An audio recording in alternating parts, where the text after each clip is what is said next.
Greetings, Assalamu alaikum, welcome everyone. My name is Saqib, your host on the Hikmah Project podcast.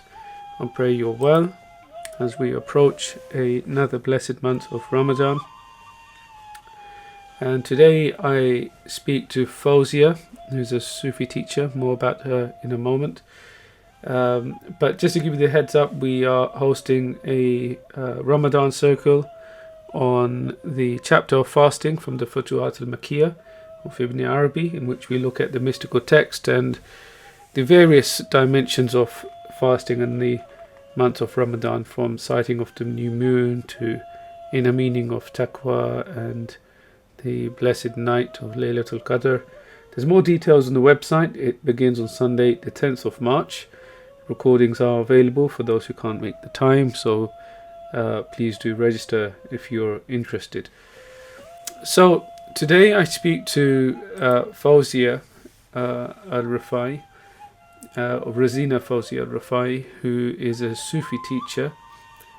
She holds a PhD in Islamic studies. She completed her Arabic, Islamic and ethnological studies at the University of Vienna and Cairo. She then spent 12 years in Jerusalem, where she brought up her children and worked at the Institute of the Promotion of Palestinian Agriculture at the University of Jerusalem, while deepening both the theoretical and practical knowledge of Sufism under the guidance of her Sheikh and father-in-law, Sidi Shaykh Muhammad Al-Rifai. And she has been living in Vienna with her husband and her 3 children since 2001. I got to meet her for the first time early this year during a retreat in the UK, and I was really touched by her depth of wisdom, humour, creativity, and the way she held the circle and spoke from the depths of her heart and carried the feminine in a very elegant way. This podcast really ran very much like a sohbet, in which it was a mutual heart-to-heart conversation, and I haven't edited the silent moments out because I feel the silence makes up the conversation and allows us to pause and reflect, and is an integral part of the way the conversation flows. We talk about a number of things, mainly around opposites or duality, and how they can be seen to come together in the plane of Tawheed, or unity and oneness. And some of those things are the polarities of human, divine, the east, the west, forms of spirituality, the masculine and the feminine, the immature and the mature forms of masculine, feminine, and as well as other areas such as the conflict in Palestine and her time with Sidi Muhammad Al-Rifai. So, without further ado, let's start the podcast. Bismillah ar-Rahman ar-Rahim. Welcome, Fawzia. So wonderful to have you with us today. Thank you. Thank you for the invitation. Alhamdulillah. I've been really looking forward to speaking to you. So it's a great honor for me. Thank and a you. pleasure It's to be very speaking kind. with you. Thank you.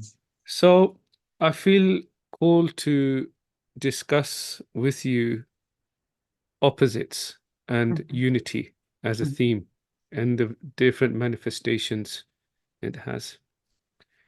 I would like to first honor your work, or the work Allah has done through you, on the divine names, the book on healing, divine names, the 99 healing names of the One Love. I've got a few books on the 99 names, and this is one of the best, if not the best, in terms of the depth and the beauty and everything it brings up.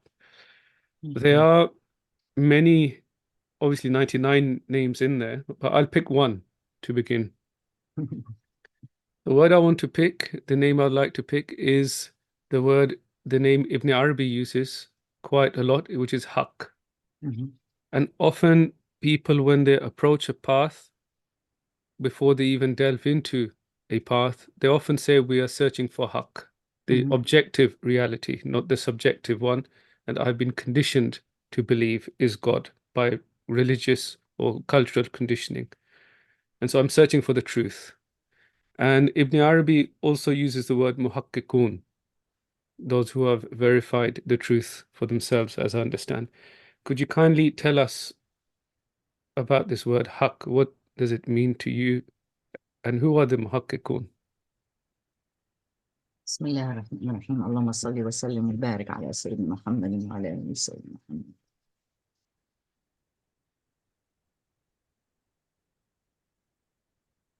When we express or use the word haqq, it is the all-encompassing reality. And haqq is, if I may say so, like the cloud that brings the here and the thereafter together. So it is a cloud. We also say Ardul Haqq, of the thereafter. It is the land of truth. And as a Sufi, it is important that when I live here, that my sight overcomes the barrier from this world to the other. So I always look at the Ardul Haqq in order to live here truthfully, to be a muhaqq here, to bring the haqq. And the haqq is not only truth, but it is also the understanding of justice. And one of the most important tasks for us human beings on this earth to develop a just society. Every religion has a specific task, if I may say so.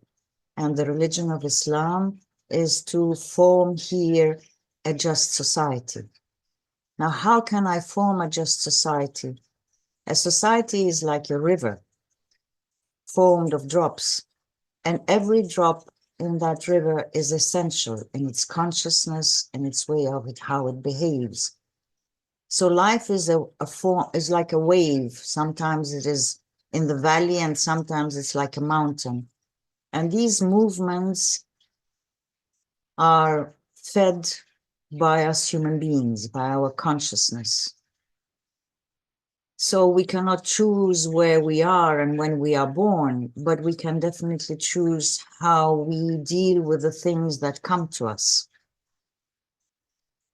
And if I am connected to the haqq, and if I know that here is a period of time I'm living here, let's say maximum 100 years, in these 100 years, it is my light that I carry inside, the jewel that I carry inside, that Allah has breathed in me. How can I express it in my human form, in my human existence? And it is with haqq and with my sight and my hearing concentrated on the thereafter that I, with the longing of entering paradise, with the longing of seeing the face of Allah, I behave here. So it is how I deal with the khalq, which is creation, with my khuluq, with my manners, with my character, with my personality, with my, so to speak, very unique cocktail that I am, that Allah has formed. And it is how can I bring the most beautiful part of me outside? How can I live that? How can I make the world a more just place by my existence, through my drop? And the more I am aware of haqq, the more the drop can inhale the river or inhale the ocean, so that the whole ocean is reflected then in that drop.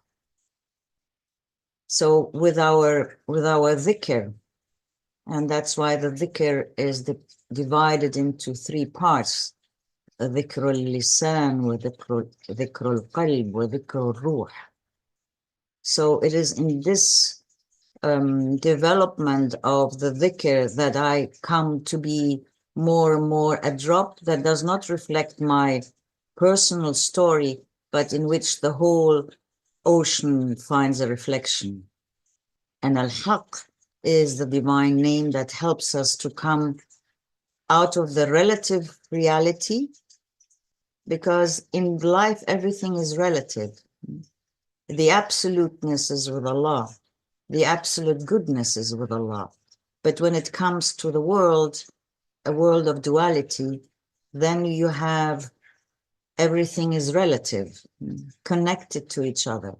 And what kind of role do I play in this connection? For example, there was once a merchant who used to buy things from a man who was a Sufi.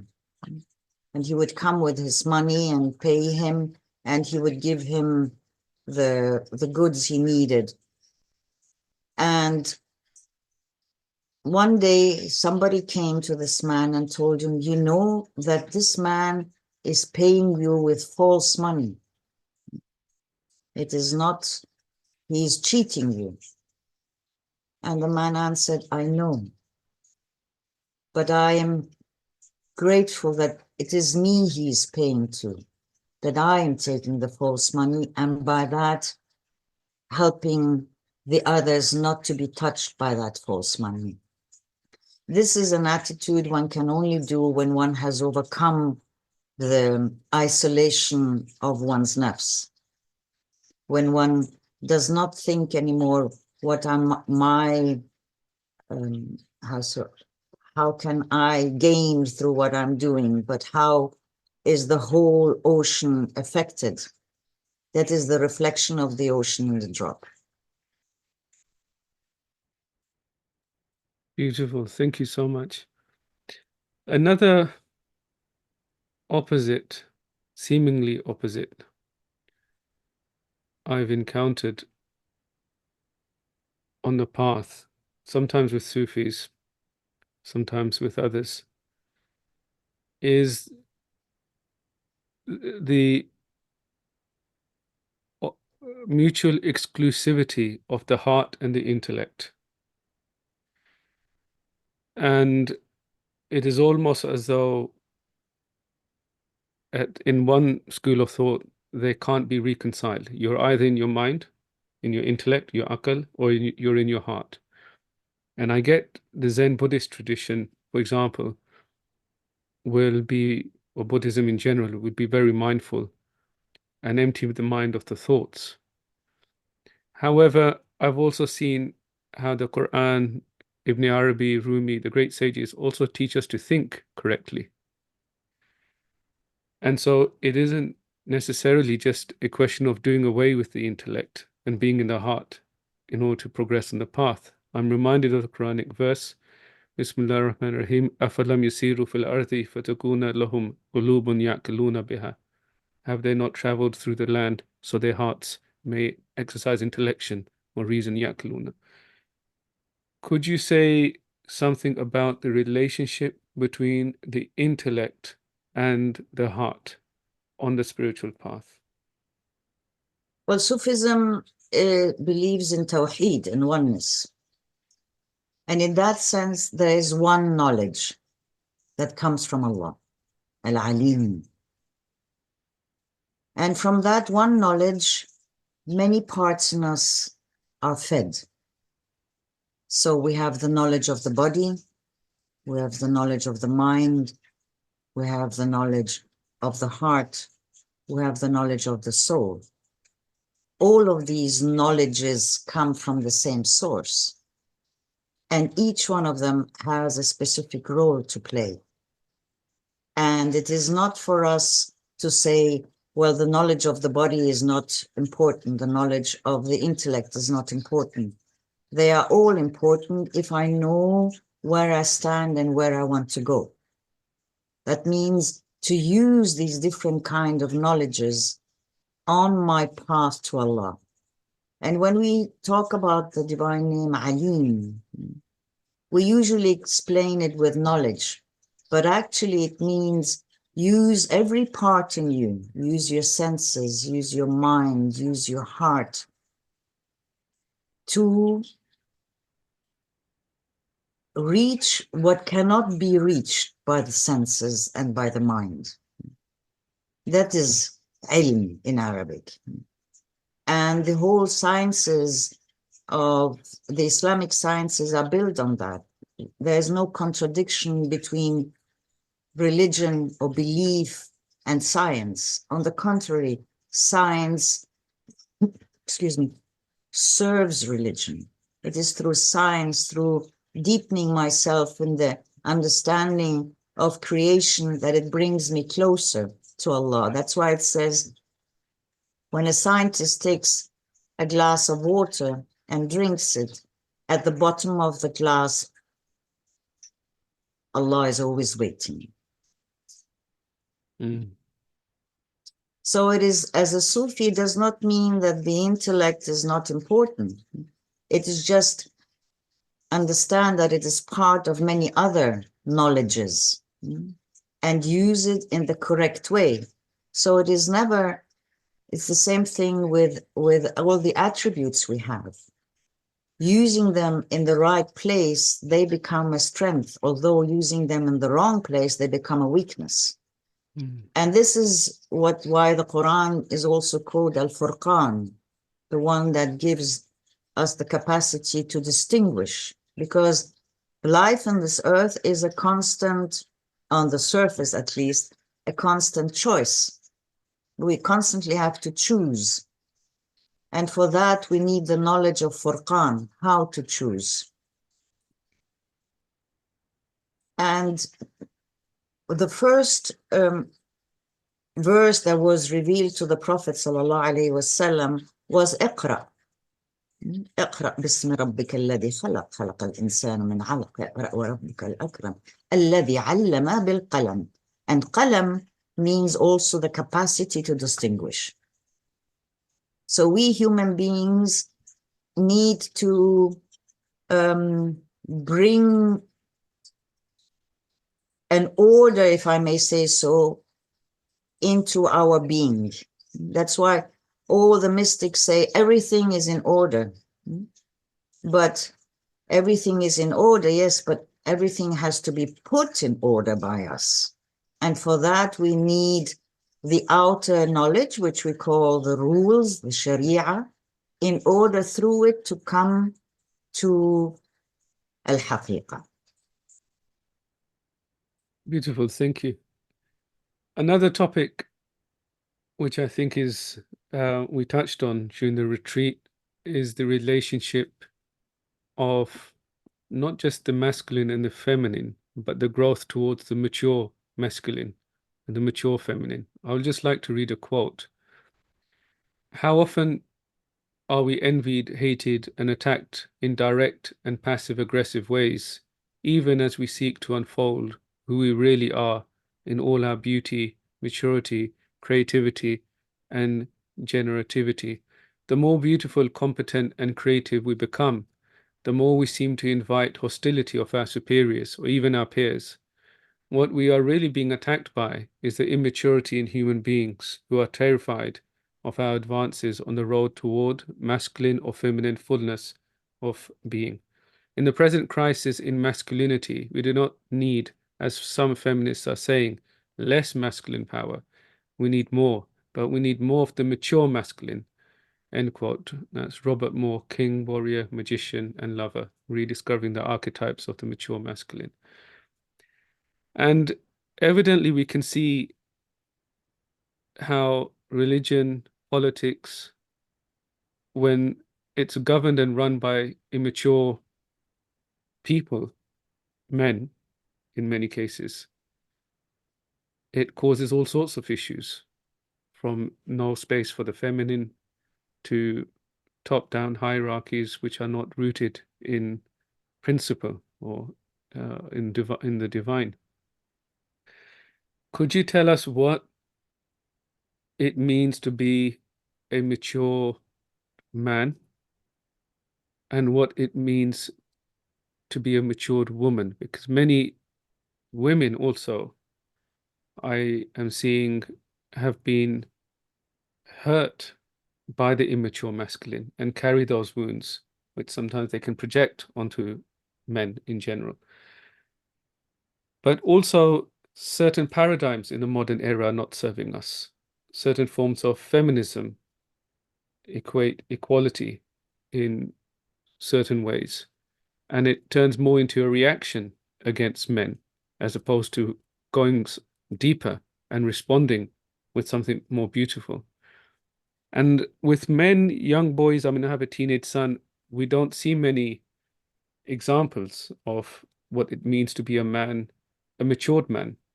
We see, when I was growing up, there was Arnold Schwarzenegger and Rocky Balboa and Sylvester Stallone, but they never work in real life, those types of men. And then that sort of paradigm has now shifted. Um, and interestingly, I've seen the young generation take a very deep interest in the Turkish drama called Ertugrul. And I often wondered why. It's not in English. There's no relationship to the present era. Why are my kids, for example, so interested in this drama? Now I feel it's something about the archetype that hero represents, being rooted in something other than himself and displaying chivalry or futuwa and wisdom and um, justice and compassion in ways we just don't see in movies. So, could you say, please, what it means to be a matured man? What do men need? And also, what do women need to mature? Thank you for that question, and quite a deep question, an essential question. And sorry, Fawzia, if I may say for my listeners before you respond, is part the reason I'm asking this is for me, you carry the matured feminine in a very elegant and beautiful way, dignified way. Thank And you. I felt that in your zikr circles, where you had both the Jamal and the Jalal, but in a very balanced and synchronous way. And you were powerful, but in a very feminine way. And I feel we don't have much of that. Sometimes women can be powerful, but in a masculine way. Mm, And so for me, that really touched me to see that. And I really admired it. thank you. Allah has created everything in pairs.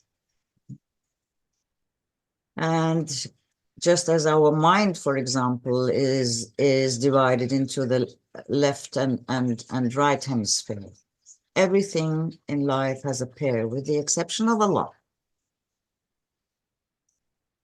And when we look at masculinity and femininity, we have to understand that these are two essential powers, if I may say so.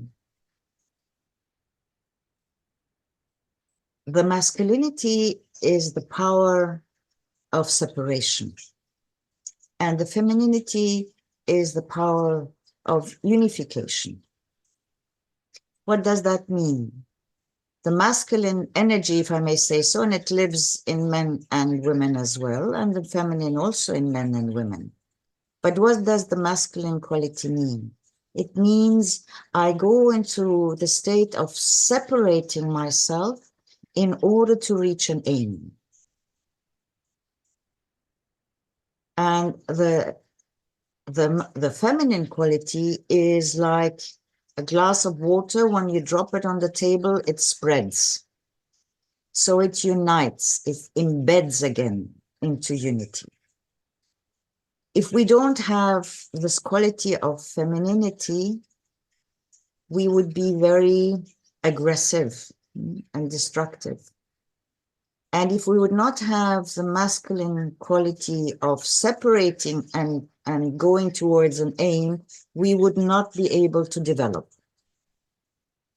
So we need both qualities. But if these two qualities are not in balance or are not respected in the same way, then we can say masculinity becomes a logic that is not fed by the wisdom. Because the feminine quality of uniting of sharing, is a quality that gives us the esoteric meaning of the exoteric deeds. And the problem that we have, and that's why many women are hurt, and many men misuse it, that in the patriarchal system, the masculine quality thinks that the feminine has to serve it, which is in a way true, but not serving it in the way that it is less worth. For example, in a patriarchal society, if the man goes out to work and he comes back, it is the woman that runs to the door and opens the door to him. Now, looking out from the outside, you would say, oh, she's so afraid she has to go to her master and open the door for him. But what it actually means, when the man enters into the home and the woman opens the door to him, she is bringing him back into embedding him into existence. If she, for example, takes off his shoes in the patriarchal system, oh, she's his slave, so she's taking off his shoes. But by taking off his shoes, she's again taking away this quality of, I put on my shoes and I run towards an aim. Taking off the shoes is always when we enter a holy place, we take off our shoes. So it is again, I put my feet on the ground directly. I am again touching Mother Earth. And when a woman lets the man sit at the table and brings from the fire the food, by giving him the possibility to relax and to feed him, she brings back sakina, peace into his heart. So that quality of separation can relax and is embedded into the oneness of existence. And she helps the man to become a loving protector of life. So this is essential. And for the woman, it is essential to be seen by the man, to be seen that she is the one that does that work, that embeds, that shares, that brings an understanding. Often when a man and a woman come together and they talk about a subject or about a specific person, the man looks at the things that are missing, criticizing.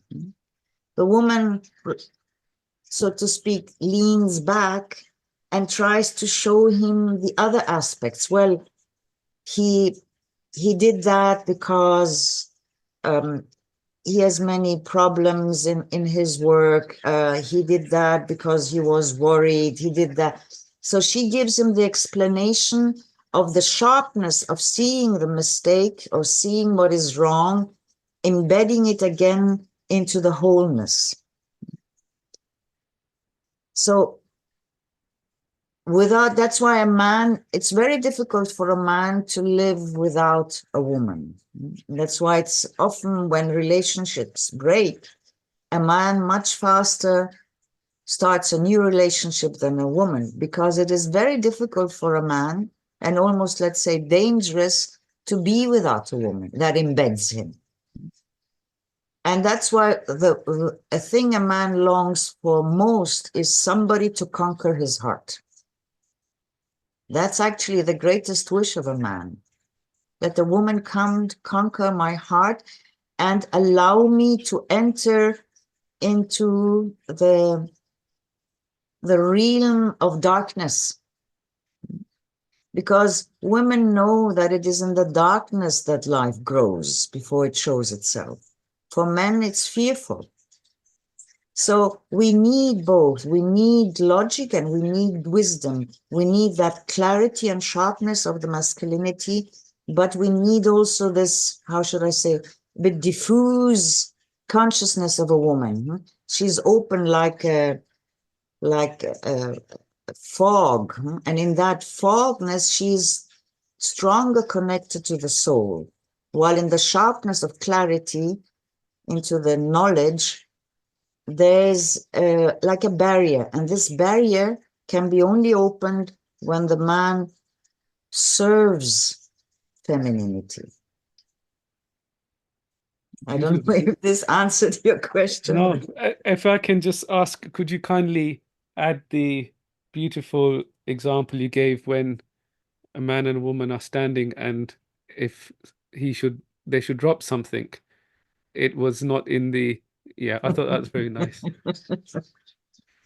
Yes, and here we have to understand that to teach the man to serve femininity. Now, serving femininity doesn't mean this woman and that woman. It means the quality of unity of existence. And that's why, for example, when something drops from a woman, let's say a handkerchief, or something drops from the hands of the man, it is not for the woman to bend and pick it up. Here, she should let the man pick it up. By letting him pick it up, he understands that we are all together, and it is him who should use the power of moving the ship while she is the compass. And then you added something about blessing him, but if there's love, then it doesn't make a difference. Yes. Blessing is essential for us women. We have to bless men, because by blessing them, we also come out of the injuries that we have gone through many men. So by blessing them, we are also healing ourselves. We bless the man because we need to be together on this path. We need to work together in this world. And by letting him bend and get the thing that has fallen, and by blessing him, we again embed him and we acknowledge his power. We need to acknowledge the power that men carry, but we need to also call them to وحدة الوجود. Beautiful. Right, another set of apparent opposites, but obviously we're unveiling and seeing how they're not really opposites, they're connected in ways, is the approach of Western spirituality and Eastern spirituality, or the approach between masculine forms of Sufism and, as you mentioned during the retreat, feminine forms, having a subtle nuance or differences. And if I may add another context to this, with your Sheikh, or our Sheikh Sidi Jamal, he established the US healing approach to Sufism, which has its various levels and is working in some amazing ways. But then there's your approach, which he taught you, which is taking a more sort of Eastern way, if I'm as far as I understand. Yet they're not mutually exclusive either. It's from the same teachers, the same teachings, but the needs of the people are different, and they're not in opposition either, although sometimes people see them as being in opposition or mutually exclusive. So could you tell us about these two opposites, or apparent opposites, or these Eastern, Western, and Sidi's approach in the West and then in the East?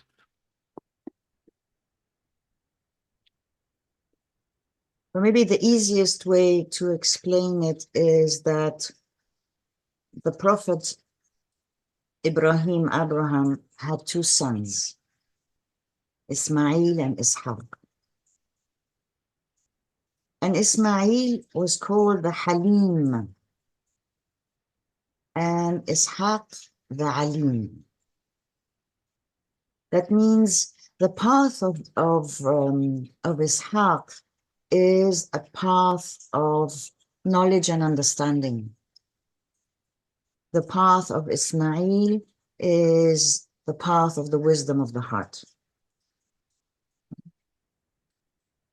Now, generally speaking, if I may say so, if you come to traditional Sufi teacher, just to, explain a little bit, and you come and you say, yes, my mother used to hit me, and my father would not give me enough money, and the school was very harsh, and I'm not getting along with my wife.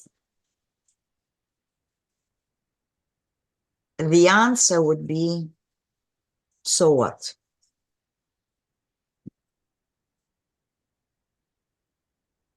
With the quality of Halim, it is not focusing so much on your personal drama, if I may say so, but focusing on the heart immediately. So you concentrate on the heart, expand the heart, and by expanding the heart and entering into the spiritual heart, and by repeating divine names and coming closer to Allah, everything by itself is healed. Now, I'm saying it in a very short way, if I may say so. Now, if you deal with, if I may say, Western people tend, because they want to understand, they need food for the mind. They need to understand why this happened and what was the cause and how can I relieve myself from it in order to be able to surrender, because it is the mind that tells you, okay, now I have understood, I have experienced, now I can open the gate of surrender. So it's a different approach, but at the end, it leads to the same thing. Each human being from the East and from the West wants to be healed. So the quality of healing, the quality of becoming whole again, is a longing here and there. It's just the focus is a bit different. And that's why it's very understandable that in the West, I look at my pain, and through the pain and understanding from where the pain comes and when it opened and developed, I can then open myself and enter into my heart. Because we live in a society in the West where the heart is a pump that keeps me alive. And it is through my reflection and my thinking that I can see that I have a good life here. I keep on reflecting on the past so that I have a better future, and I use the present for that. So you have to calm the mind in order to go into the path that is really the path to Allah. That's maybe the biggest difference. The other dangerous in the East, that people tend to become too fatalistic, that they don't do anything because everything comes and goes and I'm just moving. And this active part is sometimes missing. It is also because we have to understand that the Western societies are societies with clear aims. The societies of the East are societies of relationships. In the West, if a boss tells you, if you go to your boss and tell him, my mother is sick, I have to leave now, he would say, no, you can't. You have to finish your work and then you can leave and you can take a vacation maybe, but you can't just leave like that. In the East, if somebody comes and says, my mother is sick, I have to leave now, and the boss says no, he loses his face. So relationships, the connectedness of everything is much clearer in the East. But to finish projects with this attitude is not always easy. And what about masculine versus feminine forms of spirituality? Generally speaking, we can say that the West has a very masculine attitude towards the world, and the East has a feminine attitude towards the world. That's why I'm saying in the East you feel more the fatalistic, and in the West more the striving towards an aim. What we need is to learn from each other. And the joining point, if I may say, between the West and the East is in Jerusalem.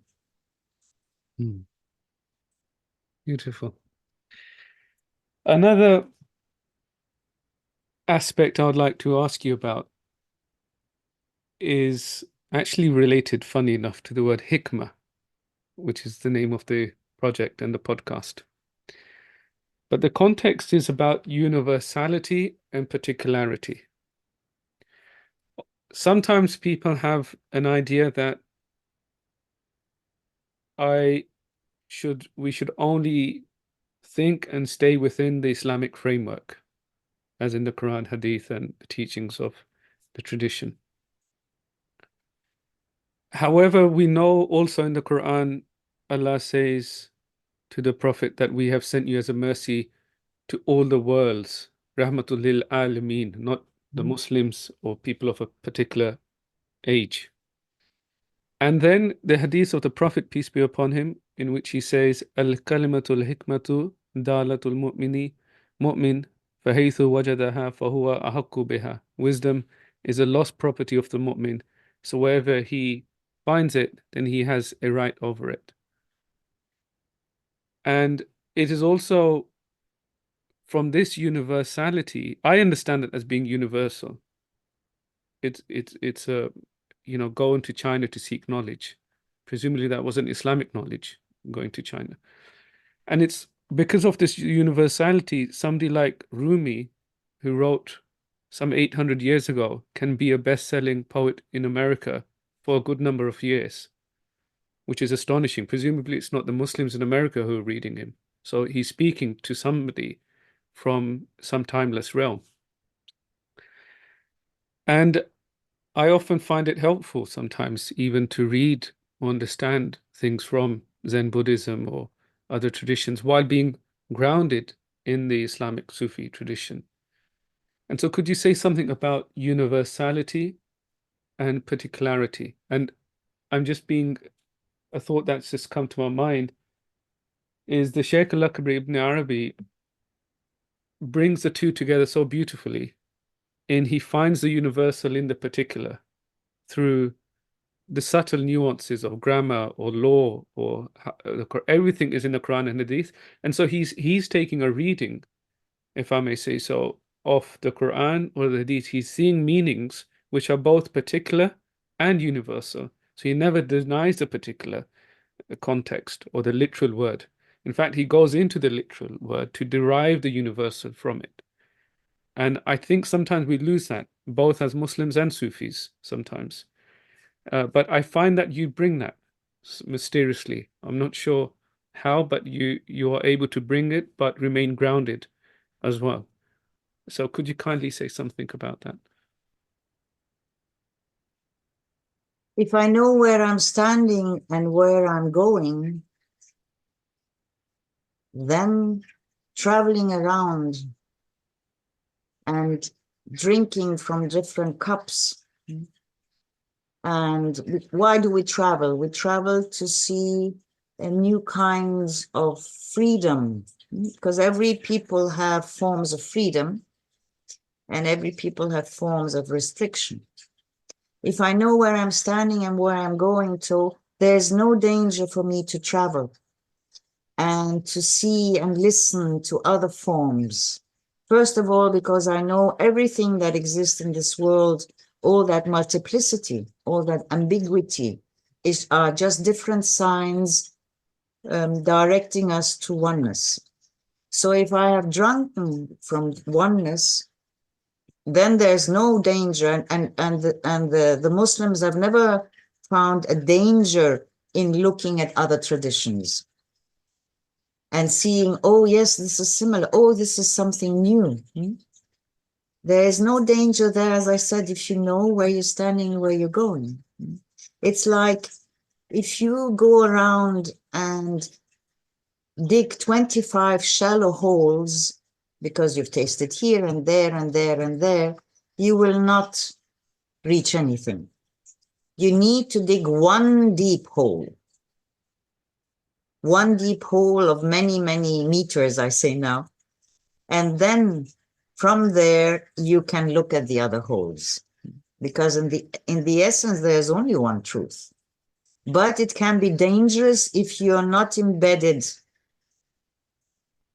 if you don't know where you're standing and where you're going. So yes, and that's why you cannot talk about Islam as a singularity. It's a plural.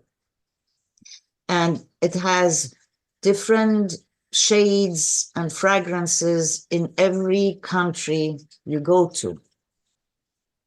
The pulsation of Allah is there in every blood, but everyone lives it differently in a frame. So Islam is a frame, and within that frame, you are the one who brings things together and separates things according to your awareness and consciousness.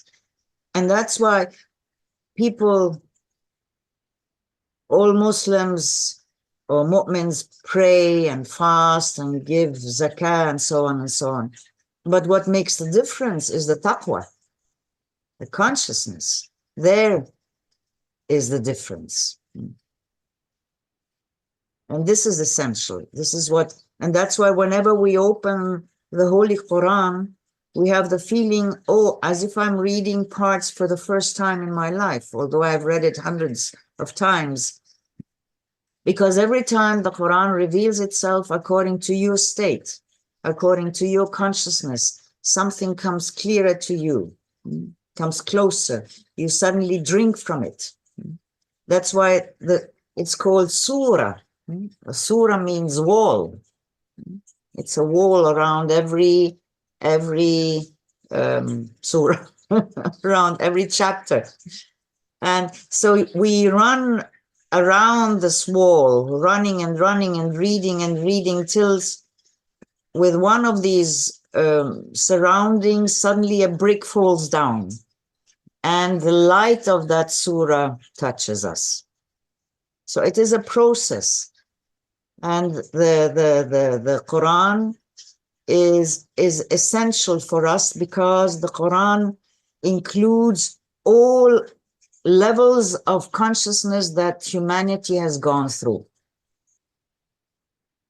That means if we read the Quran, we can understand all consciousness, all levels of consciousness, and it leads us and gives us the possibility to reach the highest consciousness. It is a book of revelation that cannot be caught by the knowledge of the mind, nor by the knowledge of the body, not even by the knowledge of the heart. It is something that keeps on moving us with stories, with divine names, with rules, constantly moving us till we are able to surrender to something that is greater than us. And that's again inhaling the ocean in the drop. And in that drop, every ocean has a different fragrance. And that's actually what it means to be thankful. In shakartum la'azidannakum. It is in that quality of thankfulness. What does thankfulness mean? Thankfulness means that whatever Allah has given me in qualities and character, I use it in the best possible way for me as a drop and for the ocean. And that's why Allah says, when you are thankful, when you have that quality, when you start understanding your nature and dealing with it in your dignity, then I will give you even more. So yes, being open and listening, especially to people who have a completely different way of looking at things, can be very inspiring. And it can help me to open new dimensions in me. Because it is a path towards my true self that I'm taking, and through that, the path to Allah. Beautiful. Speaking of drinking, I would like to recite a poem or two lines by Umar ibn al-Farid from his wine song, Al-Khamriya. I'll say the Arabic, and apologies. شربنا على ذكر الحبيب مدامة سكرنا بها من قبل أن يخلق الكرم. So remembering the beloved wine we drank, which drunk had made us ere or before the vine's creation. And so, before I ask you to share your reflections on that, the context is in the West, we have a big movement, beautiful movement of mindfulness. When John Kabat-Zinn, Eckhart Tolle being present in the now, and other such forms that have really been inspired by Buddhism, Buddhist teachings as well. And I think there's been quite a lot of movement in that direction. And so the New Age seeker, and I'm just thinking of young people who are seeking nowadays, will quite easily, through some self-help, realize that I can sit and breathe and be mindful of my breath, be mindful of my body, get out of my head, which is constantly chattering that momentum, and taste something of this present moment. Mm. But the Sufi path, which I often feel doesn't get spoken about much in Western consciousness, especially these dimensions. Ibn Farid here is speaking about drinking a wine, and we are drunk on this wine before the creation of the vine. And so this timeless realm in which we are drunk and we are drinking from, to me, points to obviously the dimension of love, but also the silsila, the grace of the path, for example, the Chatelier path, the transmission, which is always alive, and our connection to the saints of the order who are connected through the heart in this timeless realm. And so they taste something of a barakah, or a blessing, that intoxicates, and almost like the catalyst, creates this fermentation of consciousness. Or if we may say so, as they have it in Punjabi Sufi poetry, is like the yogurt, the spoon of yogurt which you put into milk when you're cooking it in order to ferment it into yogurt. Without it, it will just keep on boiling. It will never turn into mature into yogurt. So could you say something about this dimension of Sufism, this receiving of this grace of the path, and what is Ibn Farid talking about?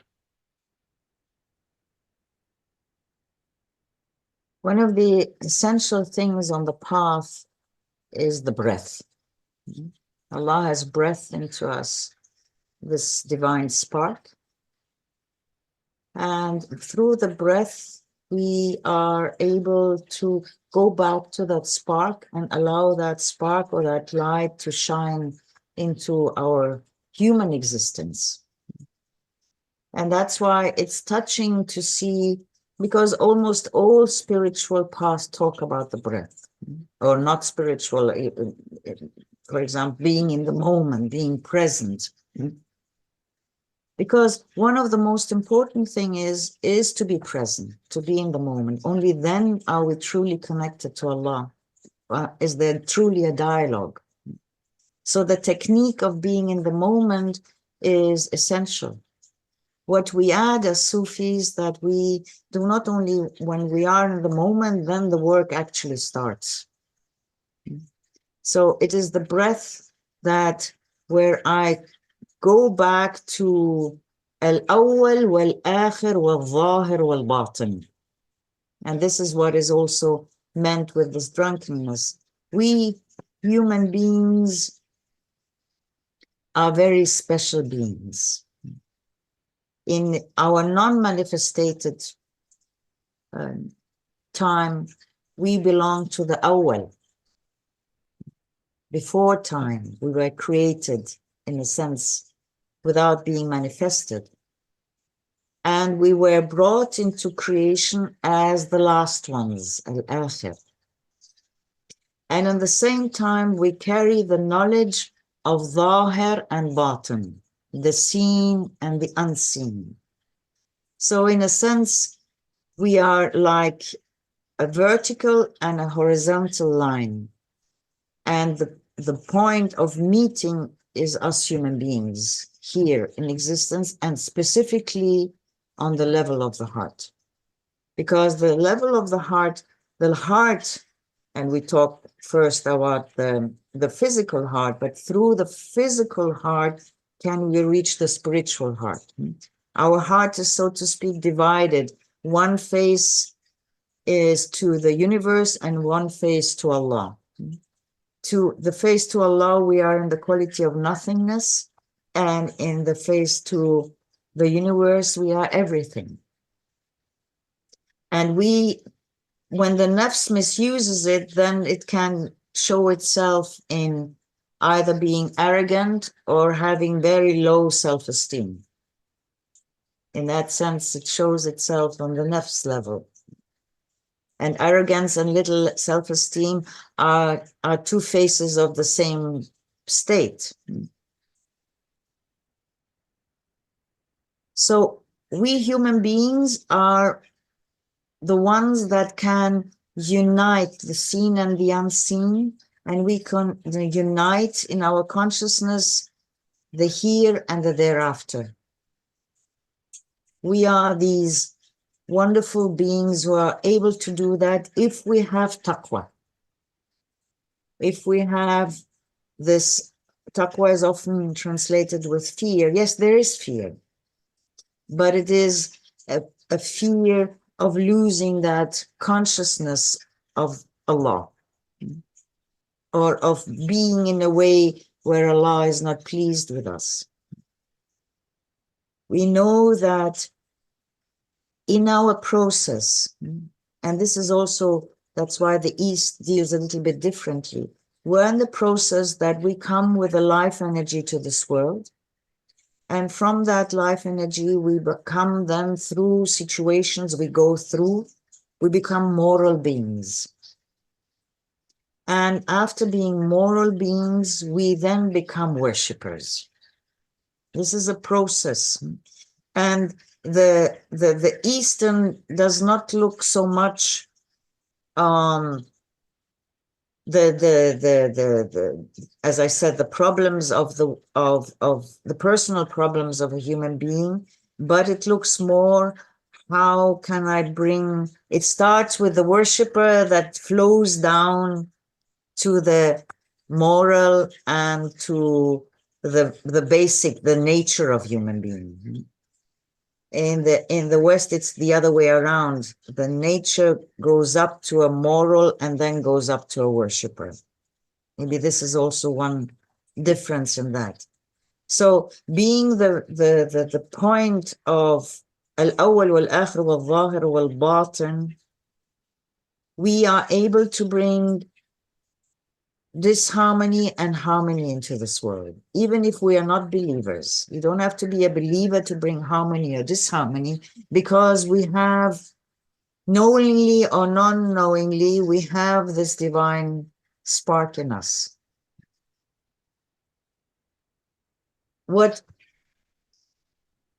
That's why Sufis never say, I have the truth.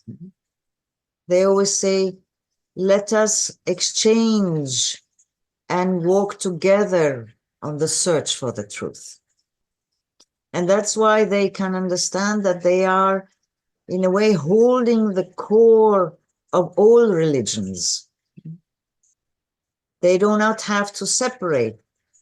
They can understand and include it as an enrichment.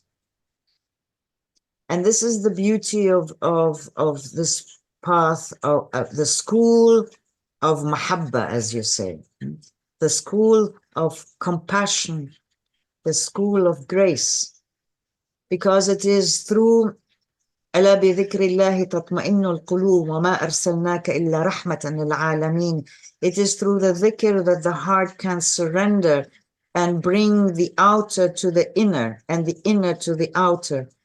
And it is through the rahmah that we come and develop and come closer to Allah, because we are living fi nafs ar-Rahman.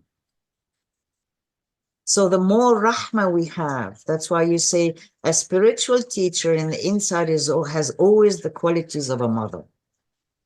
It is the rahmah that allows you to always focus on the beauty of the one who is in front of you, and help to bring the edges and the decoration that might distract that student back home. For that, you need motherly qualities, rahmah. So again, I don't know if I answered your question. Very beautifully. I think what needed to be answered was answered, and I'm sure what needs to be heard, inshallah, will be heard by whoever is listening. But just maybe if there is something to add on the particularity of the Chandelier path, the grace one receives through the Sheikh, and uh, the activation, if you like, of the way in the human soul. I'm reminded, actually, given it's Friday today, one of my favorite verses from Surah Al-Kahf. Bismillah ar-Rahman ar-Rahim. Wasbir nafsaka ma'alladhina yad'una rabbahum bil-ghadawati wal-'ishiyyi yuriduna wajha wa la ta'du aynaka anhum turidu zinata al-hayati ad-dunya wa la tuti' man aghfalna qalbahu an dhikrina wattaba'a hawahu wa kana amruhu furuta. And patiently be with those who call upon their Lord morning and evening, seeking his pleasure. Do not let your eyes look beyond them, desiring the luxuries of this world, and do not obey those whose hearts we have made heedless of our remembrance, who follow only their desire, and whose state is total loss. I'm every time I read this passage, it really fascinates me. I stop in my tracks and often ponder. And this line about the hearts being in the remembrance of God, you know, and these people who are seeking the face of the Lord morning and evening. And something happens when you take a bay'ah with the Sheikh, or you are aligned with the Sheikh, and through the Sheikh, through the silsila, and through them, through the Prophet, the Haqiqa Muhammadiyah. And the grace is bestowed upon, almost like you're a container, and the grace is bestowed upon you. And it's a journey. And part of our job is to empty ourselves to receive. So if you can kindly say something on that, on the grace of the path, and maybe even with Sidi, what you experienced was that with him.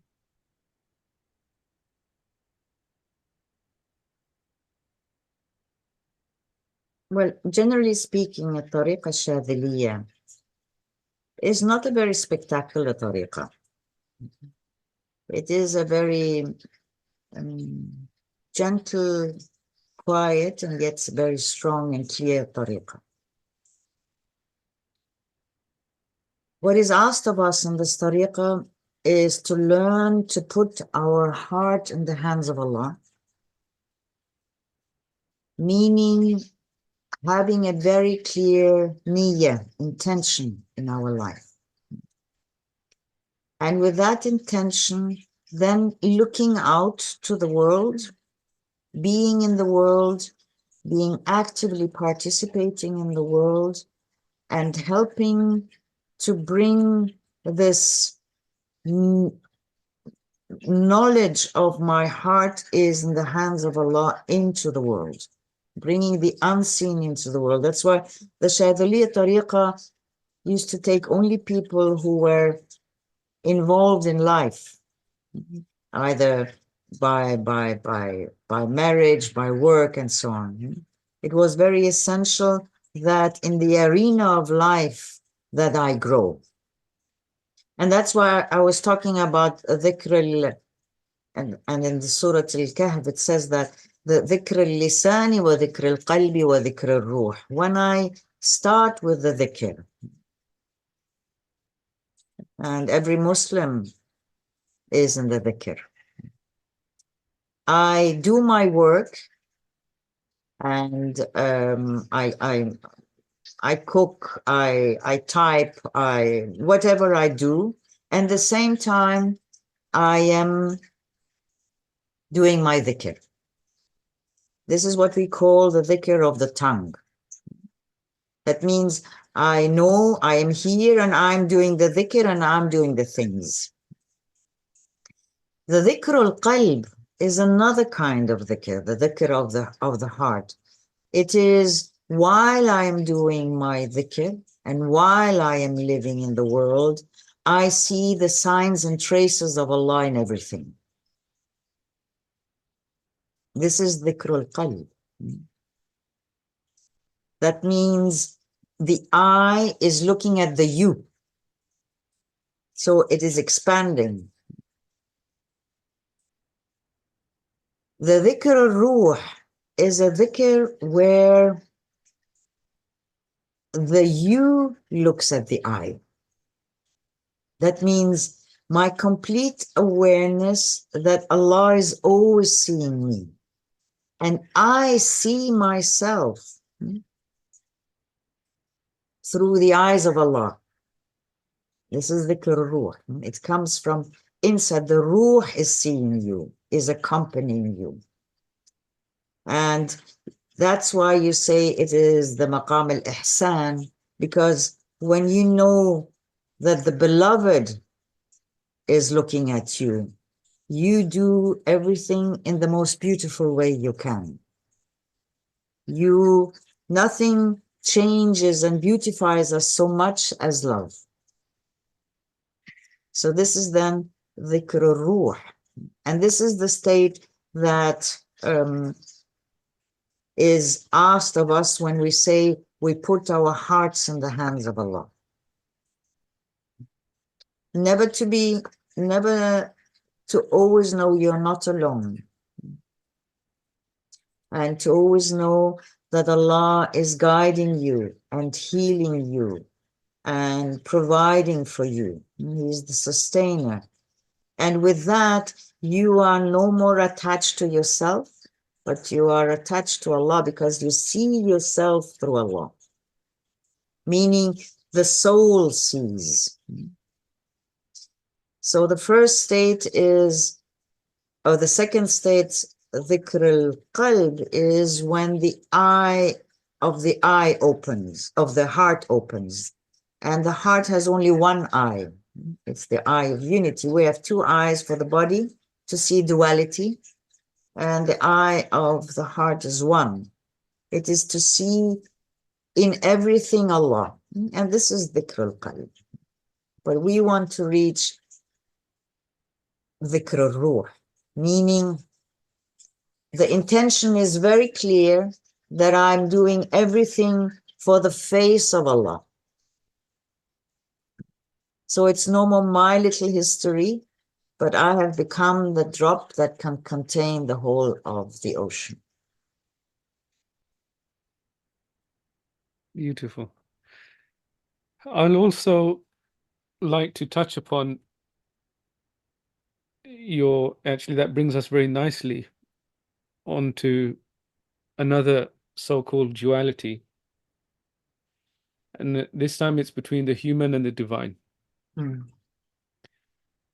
And often the language we use is our will and divine will, the human and the divine. And the Shaykh al-Akbar, for example, while using the language, is pointing to something which transcends the language, which is where I think often misunderstandings appear. And I noticed in your book, you quoted Iqbal, who is one of my favorite poets. Um, and I'll just read the quote. Yet the true aim of prayer and meditation is not the fulfillment of our wishes. Rather, it is to transform our will so that it may unite with the divine will. Then the divine will can flow through our soul and transform us so that we accept our fate as our choice. And I know Iqbal was a great seer in his own right, and he was also um, critical of the Sufis. He was a great lover of Rumi and the whole Sufi tradition and everything. But he was critical of the form of Sufism, shall we say, the form of Sufism in which it manifested, as you said earlier, in a fatalistic way. It's divine will. It's divine will. And so there's little human action or human will, cultivation of human will. And so his philosophy is all about, I wouldn't say philosophy, or his perspective um, is all about knowing the self and cultivating this greater self, not the conditioned self, but something greater within the human being. And I think obviously at the time, the Indian subcontinent was going through uh, colonization. And so part of his vision or mission was to revive um, the ancestral perspective and energy of the tradition within the Indian Muslims. But I also find that perspective sometimes in Sufis, for example, that it's just the divine will, there's nothing for us to do. Allah will take care and do everything for us. On the other hand, in the Hikam, Ibn Ata'ala, the first opening beautiful poem says, the sign of relying on your own actions is you lose hope when downfall occurs. Mhm. And so on the other side of the spectrum, we only see our will. Somewhere in between, there's a mysterious realm, though, when Allah says, you did not throw, but I threw, where divine transcendence, eminence come, or I was sick, you did not come to visit me. And there is something to be said about um, our will being within the domain of divine will. How can it be outside it? Or human love through divine eminence being some manifestation or reflection of divine love. How else do we know divine love if we haven't tasted human love? And so could you say something around on for the Sufis on the path, what it means to cultivate a healthy relationship, a balanced relationship with the divine, without necessarily seeing it as mutually exclusive or as subject object, as in it's my will and the divine will, as in the two separate things. And I get that, and we can be in harmony, and I get that as well. But somewhere there's a mysterious realm as well, in which we empty ourselves, and while at the same time not losing the fact that it is our duty to tie the camel before we trust. To me, tawakkul only makes sense if you're active, not passive. Mhm. Otherwise, what are you relying on? It's only when you actively engage in the world, as you mentioned earlier, to beautify it, that you can rely on God. But the passive ways, I'll just sit back and rely and just do the dhikr and see if things manifest or change. But there's something around human agency and divine will. I'm not sure if my question is very clear. It's very clear, yes. So thank you. Let me put it in a simple way, and then we go maybe into more complex. Allah has put many qualities in us. For example, He has put in us the quality of mercy. So mercy is living in me as a seed. And then I come into a situation where I see that somebody is being mobbed.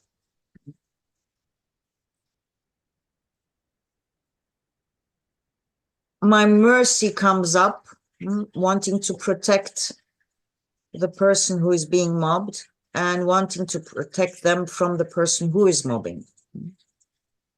So there's the mercy. How do I use that mercy? How do I bring, if I may say so, this divine quality that Allah has put in me, how do I manifest it on the human level? And here, Allah has given us something very essential. It is the supplication, the dua. It is through the dua that I learn how to use the qualities of power or creativity or mercy in me. This is where my dialogue is, on the level of the supplication. So that's why some say, yes, we human beings are musayyar wa mukhayyar. He is guided and he has also the free will to choose. So the potential that Allah has given me, I have up to a specific possibility, the possibility to choose it. For example, Allah has given us the quality of hunger. Hunger means everything is open to eat. And I choose out of that to feed my hunger through a cheese sandwich. So my vastness of choice is now limited to one thing. The same thing is when somebody is mobbing somebody, I can throw myself out of the mercy and just say, this is wrong and stop it. But if I take in the mercy that Allah has given me, then I do not do it because I want to correct that person, because I'm better, I see clearer, I know what's right and he doesn't know. But I do it because I understand that we are all connected and this is a being of Allah. And I want every being of Allah to be able to enter paradise. So I correct with this. So I am bringing my will into what Allah wants. Allah wants us all to enter into paradise, to come home.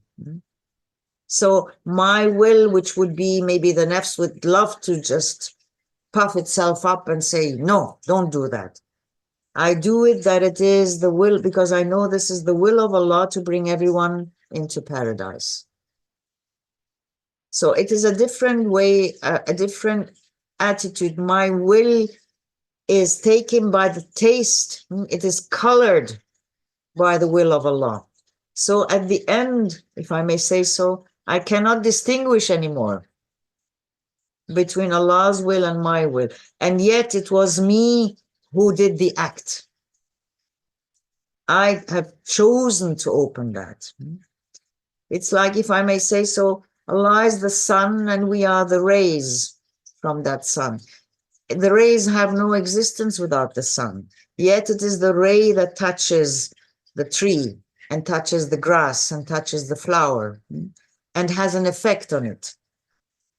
And if the ray understands that it belongs to the sun and it is an expression of that sun on existence, then the ray surrenders to the will of the sun. But it has an active role there to do. As I said, Islam is not a religion, and Sufism is not a path that tells you stay out, don't take over responsibility. No, we have to take over responsibility, but we have to be in the constant supplication, asking Allah to guide us, asking Allah, is this the right thing to do? Because if Allah is the sun and we, our soul, is the lake, in between the sun and the lake is the wind of my will. So I can, with my will, bring clouds so that the river is not touched by the sun, or I can bring my will to even make the ray of the sun even clearer on the river. or on the lake. So it's a constant movement. And when we are children, why do we scream and shout? It is when we have a will and life is giving us something else. We want 3 chocolates and my mother is only giving me 1. I scream and shout. I'm practicing my will to get what I want. And that's why it is important to give children the space to live their will, not to break them, and then transform that power into surrender. That's the initiation. When we become from children to teenagers and then grown-ups. Beautiful, thank you. That, speaking of human will and divine will, the Hadith al-Qudsi, Kullu amalin ibni Adamu lahu illa soma fa innahu li. Every action of the son of Adam belongs to him except the fast, it is mine. As we are approaching the month of Ramadan, I know you have a beautiful book with 30 chapters on a practical guide, if you like, for people to navigate through this blessed month. Could you tell us, other than abstention from food and water and drink, what is fasting in its essence? What is this Hadith al-Qudsi about? Every action belongs to the son of Adam except fast, it is mine.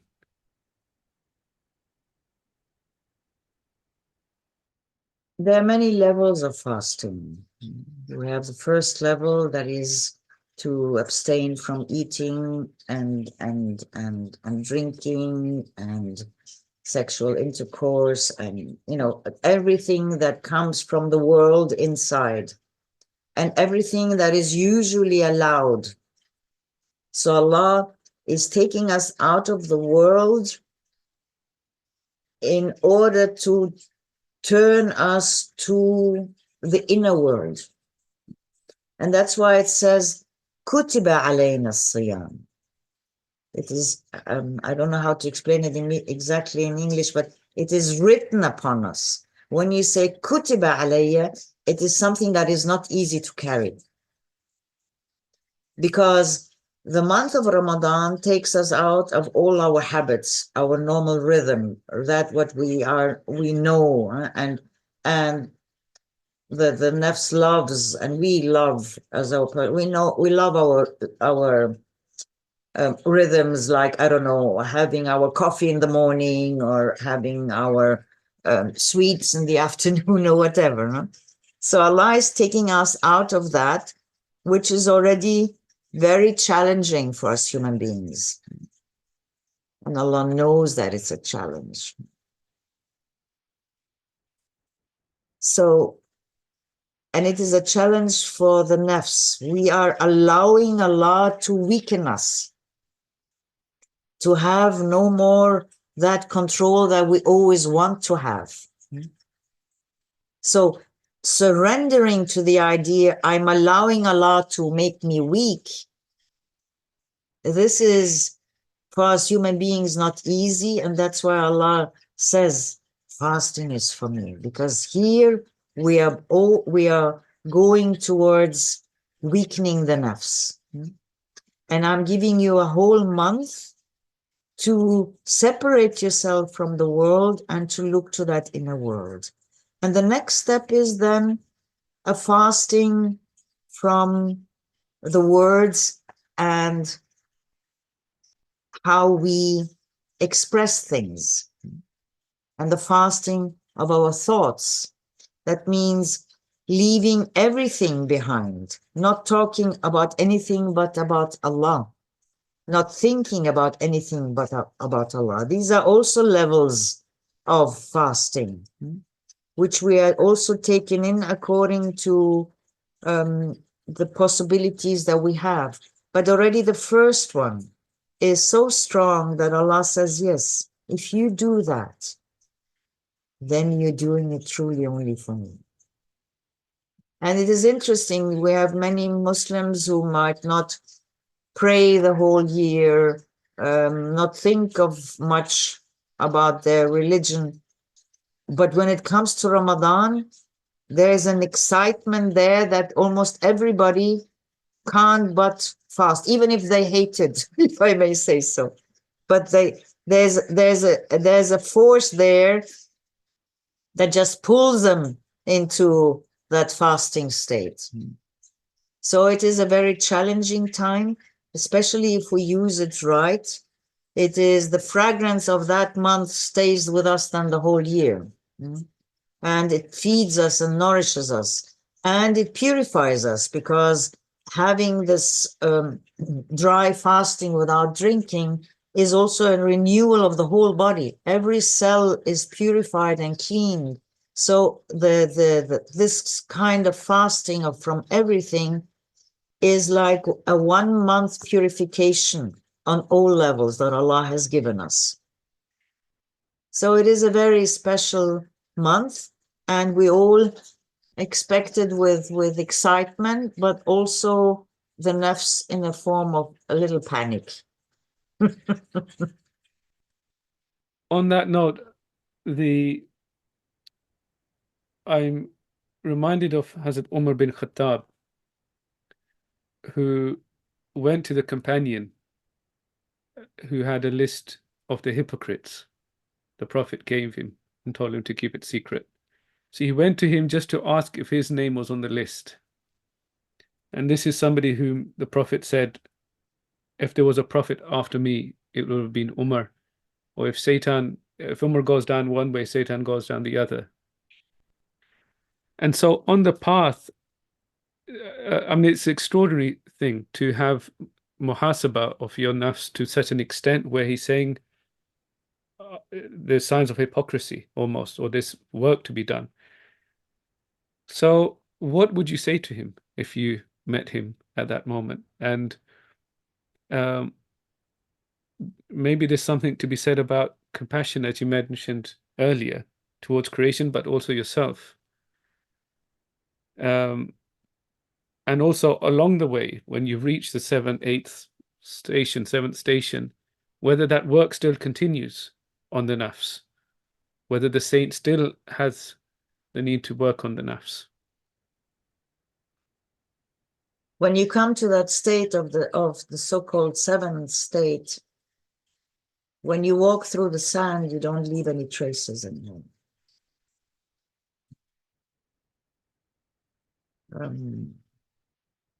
So there's the nafs has turned to a servant of Allah. So there's no fighting anymore there. There's no separation anymore there.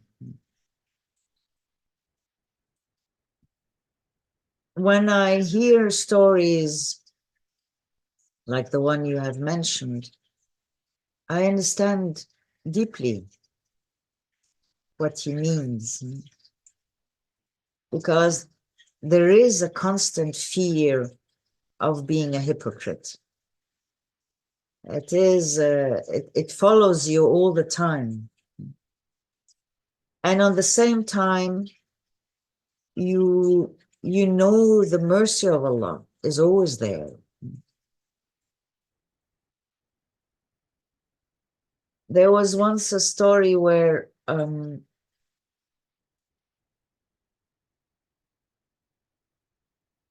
a Sufi had a dream of Allah, and Allah told him, if they would know what relationship you have with me, you would have really problems. And this man answered in the dream, and if people would know how much mercy you are, no one would pray and do anything anymore. So yes, we and Allah always shows us the mercy, but he also says there are consequences to the things you do. So yes, we hope and beg for the mercy of Allah, and yet on the same time, we're constantly worried of being hypocrites, worried that we are not truthful enough, worried that have we said the right thing? Have we done the right thing? And for that, Allah has given us a very clear sentence so that we, in our weakness, nevertheless hold everything up and Allah will make it whole. We have the sentence of Bismillah ar-Rahman ar-Rahim in all our deeds. I cut a lemon and I know and I hear the lemon is screaming when the knife comes close. But when I say Bismillah ar-Rahman ar-Rahim, I give this lemon the possibility to surrender, to embed itself in something that is greater. And I also know that even if I didn't cut the lemon right, maybe I should have moved the knife more to the right or more, with more energy or strength. With Bismillah ar-Rahman ar-Rahim, when I hold it up, Allah will make it perfect for this lemon. So yes, there is this constant between hope and fear, and these are two wings that keep on moving our hearts. And during the time of the Prophet ﷺ,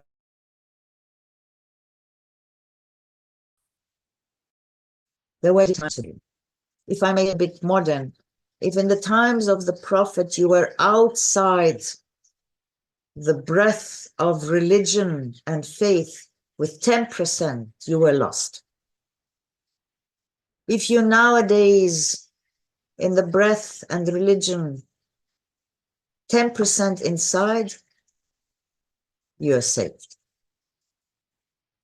So the clarity and the sharpness of the times of the Sahaba is different than ours. And the Sufis of that time were much more strict. They were really in the state of Jalal with themselves. It was transformed by a woman, by Rabi al-Adawiyya. She brought in the love, the mercy. And we nowadays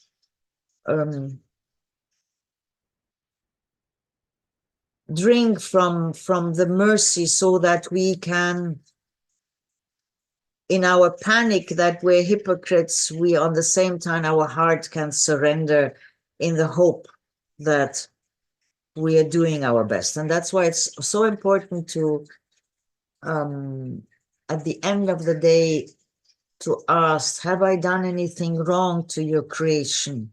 Then do forgive me for that. And do forgive creation if it has done something wrong to me. Allah Kareem. Allah is the generous, always. Alhamdulillah. So, Fawzia, the last time we spoke, South Africa was conducting a lawsuit. In a way, it was on behalf of humanity to establish justice.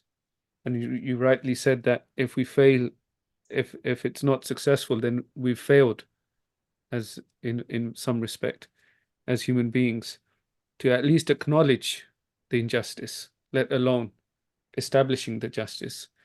So could you maybe do you want to update us and talk a bit about that? Well, I do. I mean, we as a human being, we're in sort of going through a time of crisis. And a time of crisis, what happens in time of crisis? Things that were cannot continue like that. And a new path has to be chosen. And I think we are in a time where it is essential to understand and to protect, because it is in danger, humanity. If we do that, if we understand that we are all connected and that we need to respect each other, we need to come into communication and exchange, we need everyone to have the feeling that they are protected and they can live their way. If we can come into that state and see behind this the oneness of existence, then the ones who are being killed and are starving have not died for nothing. because we have understood. But if we don't learn from this point, then their lives have not gone without reason, but it has not had the effect that it should have. And I do think it will have that effect. I do believe that there is a change and transformation in this world, but we have to stay awake. So stay human and keep Palestine alive. Fawzia, I've asked you lots of questions, and I will end, inshallah, by a final one. And it's I was fortunate, very fortunate, to have tasted your Palestinian coffee by mistake. Do you remember Yes. when I accidentally picked it up and drank it? It was one of the best coffees I had, so I'll be very interested to know what the secret behind it is. But if you were to meet Sidi right now over a cup of coffee for an hour, what would you talk about? What would you say to him? And what do you think he would say?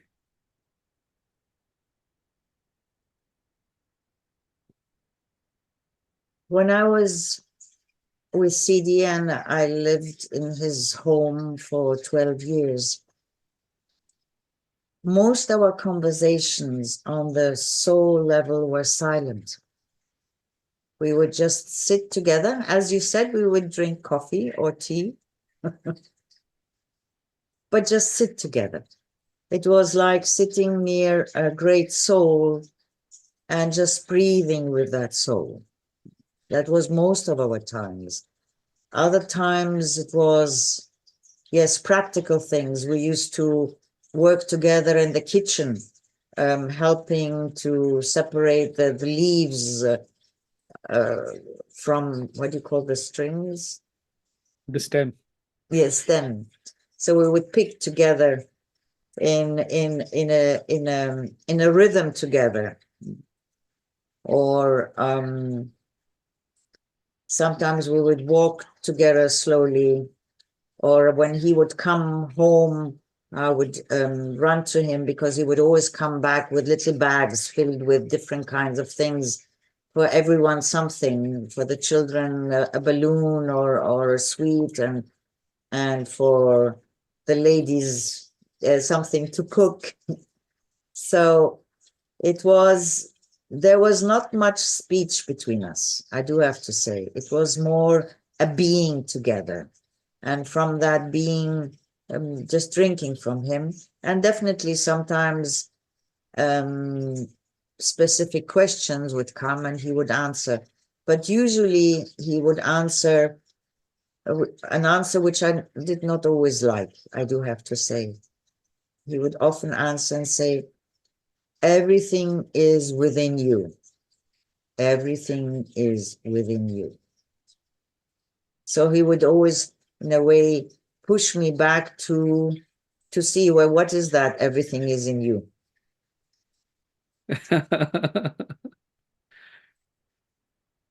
But then I didn't like the answer. I wanted something deeper. But it was a very deep teaching, alhamdulillah. Alhamdulillah.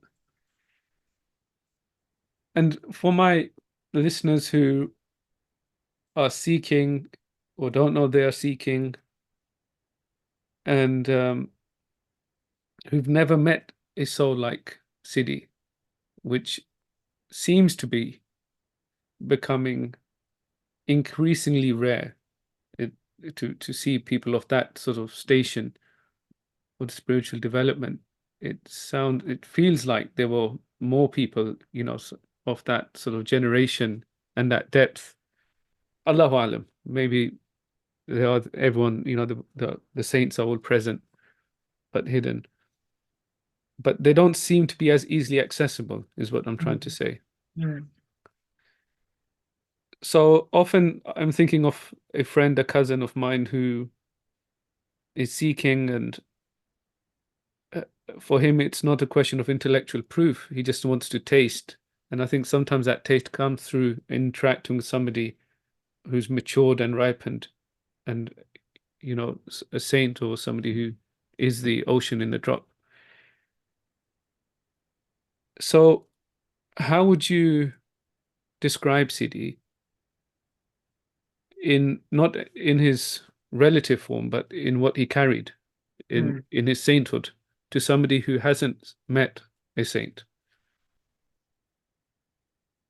I think one of the most important things that Sidi carried is that through his love and mercy, he could take the human being completely as they are. Something we human beings often can't do with ourselves.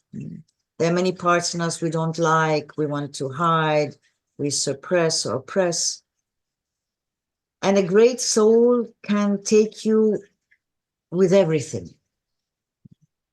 And in that being seen in all my parts and being accepted with all my parts, it is something life-changing, transforming.